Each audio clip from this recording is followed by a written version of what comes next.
Well, I have to say we're honestly shocked at this budget. It would have been so easy for them to balance the budget, to stay out of debt, and instead they're doubling down and they're going to be burying us in an avalanche of debt by 2016. If you look at the numbers, we're on track to borrow $21 billion. By 2017, they will be spending $820 million a year just to finance the outstanding debt.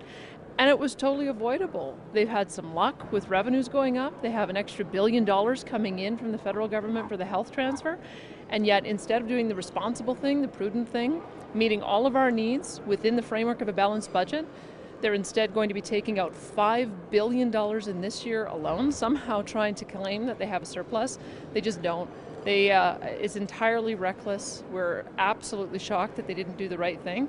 And I have to say we're getting back to the levels of debt that we had under Premier Don Getty. I don't think Albertans are going to stand for it, especially since the Premier said countless times, over and over and over again in her lead up to the election, during the election, after the election, that she did not believe that we would go into debt. And I don't think that this is something that she campaigned on, and I certainly think it's a broken promise. What are your calculations for the deficit? Well, this will be the game that everybody has to play over the next 48 hours with the new math that the government is using. We are looking at about $3 billion worth of true consolidated shortfall this year, a cash shortfall of $3 billion.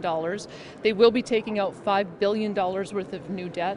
And by 2017, we'll have $21 billion worth of debt and $820 million in finance charges. Any claim that they have that this is a surplus budget is absolutely bogus. They're just not calculating all of the ways in which they're taking money out. It should be very simple.